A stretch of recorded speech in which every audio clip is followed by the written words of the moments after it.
First at 5. From the University of Florida's College of Journalism and Communications, you're watching WUFT News.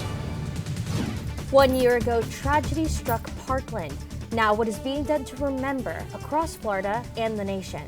And anti-hazing initiatives at the University of Florida, we're bringing you a closer look. On Valentine's Day 2019, bells ring and moments of silence and prayer are held for the Parkland anniversary. Good evening, I'm Brooke Azaro. And I'm Tessa Bentulin. Our team coverage touches on Marjory Stoneman Douglas High School, UF, and how those of us in Gainesville can show our respects tonight. In Parkland today, residents turn to giving back. A day of service in honor of the 17 lives lost. 365 days. That's how long it's now been since a former student walked into Stoneman Douglas and killed 17 people. At 10:17 this morning, students stood silent in memory of the victims. That includes 14 students and 3 teachers, including Scott Beigel, whose mother spoke this morning to remember her son. I love my son. I haven't heard his voice for 365 days. The shooting reignited the gun control debate and fueled a national movement led by students, as well as Change Parkland Forever. Along with remembering the 17 dead and 17 wounded, we're also mindful of the ordeal for the survivors. When WUFT's Meredith Sheldon visited Parkland, she found they're hardening the school and their own resolve. I met with a teacher who survived the Parkland shooting. She says her biggest concern today is sending her daughter to school. Oh, yeah! You know where we go for the cold red? We go in the bathroom because it is like a little bit small because there's like 18 of us. 5-year-old Riley Haas We always go smush, smush together. knows the drill. We have to go near the toilet. Preparing for a worst-case scenario, those 2 words, active shooter. A scenario her mom, Dara, knows all too well. It was Valentine's Day, and the kids were very excited to celebrate that. A teacher at Marjory Stoneman Douglas High School. We heard the boom, boom, boom. Bullets pierced into Dara's freshman English class. And we all looked up, and I had thought it was a drill. 3 of her students dead. It was that moment of shock. Another 5 kids shot. All I knew what to do was, the students that were near me, I'm like hugging them and like kissing them and trying to make them feel okay. There was blood, tears, and so much uncertainty. So I texted my husband goodbye, I texted my parents goodbye. She huddled and prayed with her students until officers rescued them through her classroom window. I was the last one out. It was hard for me to leave the room. I'm the teacher, I'm the last one out. I have to have all my students out, and 3 were not coming out. 1 year after Florida's deadliest school shooting, Dara is one of many in the Parkland community still reflecting on those Valentine's Day memories. It's something that will always, always be, that piece of you that kind of haunts you. But, I don't let it dictate my daily. I have the reminders of everything, and, I try to remember the best part of that day, like before everything happened. Today she plans to spread love and joy in her classroom. I put a little more heart in my lessons, and I go at the pace that I'm comfortable with. As time goes on, you have to come with the reality of you're not really safe anywhere. Dara will never forget. It's something that will always be in my mind. And every day when she sends her daughter to school, it's hard dropping her off. She'll pray she's prepared too. Dara says she met with her daughter's teacher and principal to make sure she's aware of all the safe corners in her classroom. In the newsroom, Meredith Sheldon, WUFT News. Thank you, Meredith. The memories from the shooting impact students long after they leave Parkland. WUFT's Grace King met with an MSD alum who is still recovering from that tragic day. Liz Stout is one of 48 Marjory Stoneman Douglas alumni who left Parkland for Gainesville, looking for a fresh start and escape. It's pretty overwhelming, and it's still very fresh. Liz Stout dodged bullets as they broke through her classroom door. We were actually taking off our clothes and wrapping kids and to try to stop their bleeding. She watched as classmates cried and friends were murdered. Carmen was in my class. She was a genius, National Merit Scholar. I knew her for being so smart. Carmen Centrum is just one of the friendly faces Liz will never see again. Today, she remembers Joaquin Oliver. He was hilarious, super energetic, had a million friends. Meadow Pollock. She was so gorgeous and she was so sweet to everyone. And Nate Dworet. He was a swimmer. I went to middle school with him and we were like really close in 6th grade. Again, great kid. The calendar turns, but Liz won't forget them. Not today, not ever. I mean, I think about the shooting every day already. These thoughts don't escape her memory, even now at UF. She tried to finish out her final year at Douglas, but the reminders everywhere haunted her. It made me sick to my stomach, actually. Liz was yearbook editor.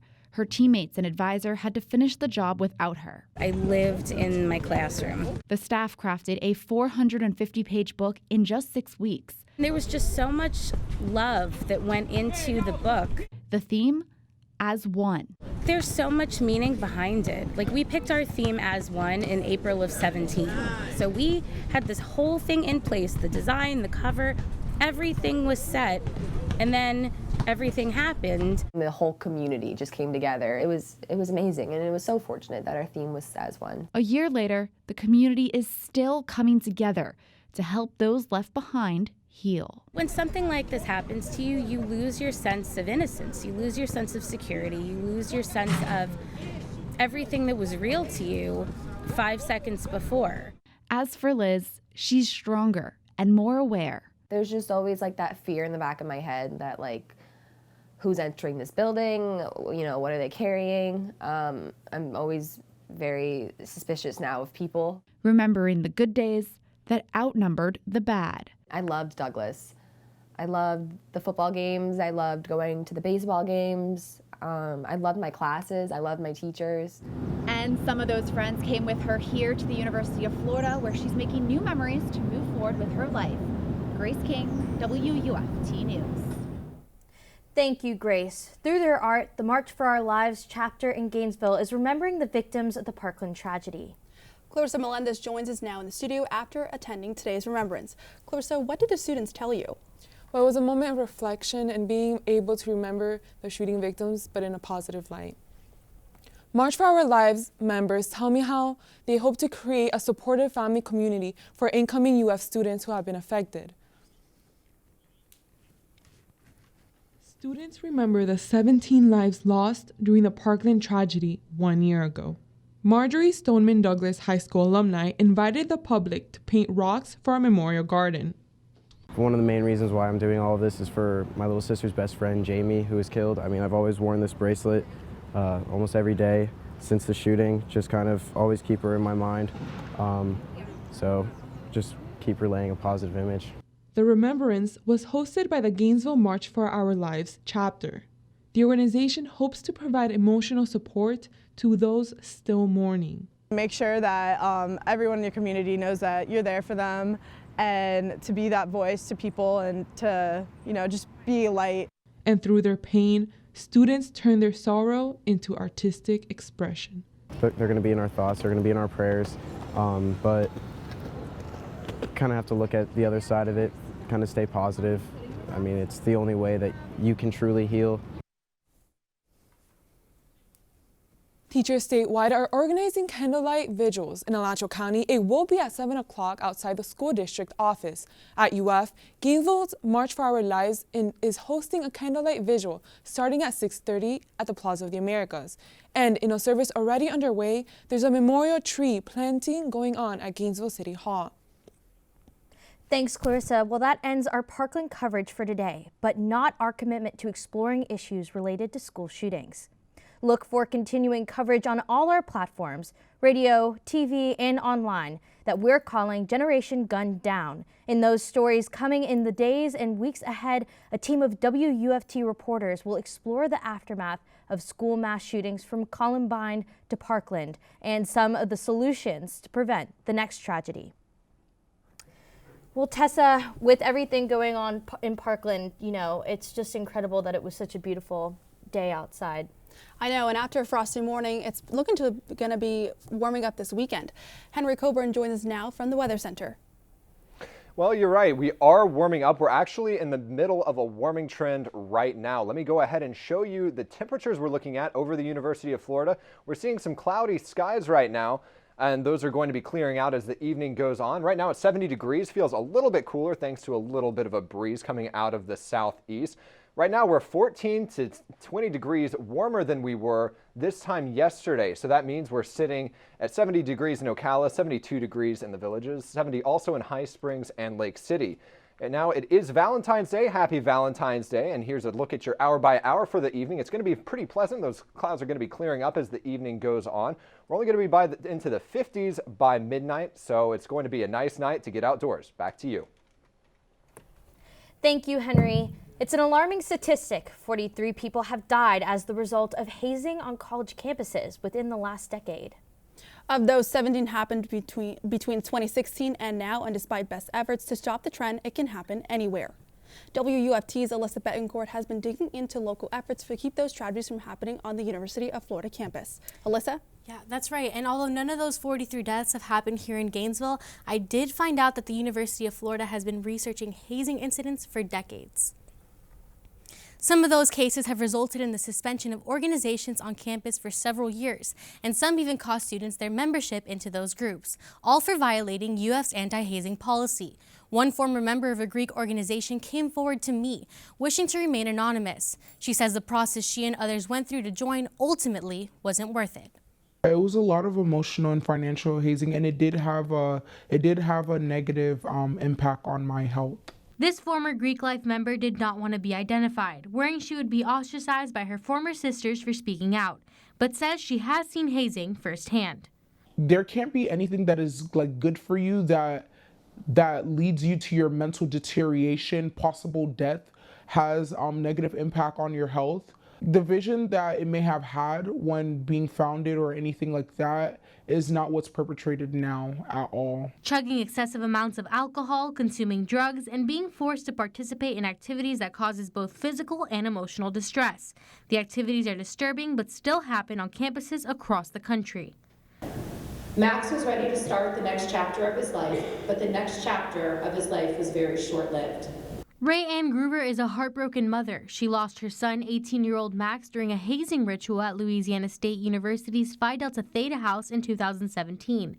She now travels to university campuses around the nation, warning students about the dangers of hazing and the reality of her son's death. Our family has to live every day with our oldest son, a brother, a grandson, a cousin, a best friend, a nephew. This is not the college experience we, or I think any of you, are looking for. Max Gruber's cousin, Katie Feldner, is a UF graduate and sorority member. She too is working to spread awareness and teach others using her loved one's memory. The biggest problem, she says, is the code of silence culture. Or something that your friends may be telling you a little bit more in confidence. I think we all really like to hear it and we like to be that person that listens, but a lot of people don't take action. 22% of the undergraduate population at the university is a part of Greek life. That's a little over 1 in 5 students. And although no student has ever died as a result of hazing activity on UF's campus, at least one sorority and one fraternity have been suspended every year for the past 5 years, all because of policy violations, usually involving hazing or alcohol. A lot of people don't take action. So I would say if you hear something, say it. So whether that be going to an administrator, your chapter advisor, someone that you're just very comfortable with. Those statistics so easy to avoid, as that former sorority member says, if students are not afraid to break the silence. You don't need to almost die to prove anything. You don't need to be emotionally tortured to join an organization. I have reached out several times through phone calls and emails to UF President Kent Fox's office and the Office of Student Affairs for comment. I also went in person to the Office of Student Affairs for comment, but was unable to meet with anyone.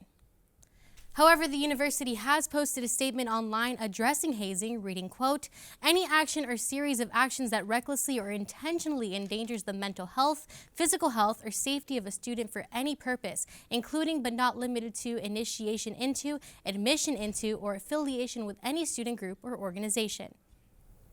The university says it aims to be a hazing-free university, but it can only happen with, everybody involved. And what resources are available for students who may have witnessed this hazing? Definitely. So you can either contact your chapter's advisor or actually go to somebody within the admissions office and let them know what's happening. There are several ways to report the illegal activity. One, as you see behind me, is the Student Conduct and Conflict Resolution site. You can file a report there, including what was done, who was harmed, and you'll find a link to this page once we post this on WUFT.org. And like I mentioned earlier, you can also reach out to your organization or the advisor, anybody that you feel comfortable to express what has happened to. Thank you so much, Alyssa. Thank you, Brett. Appreciate it. Coming up on WUFT News, first at 5, a local homeless shelter adding a spark of joy for the children who stay there. Plus, how you can live a heart-healthy life, those stories and more coming up after the break.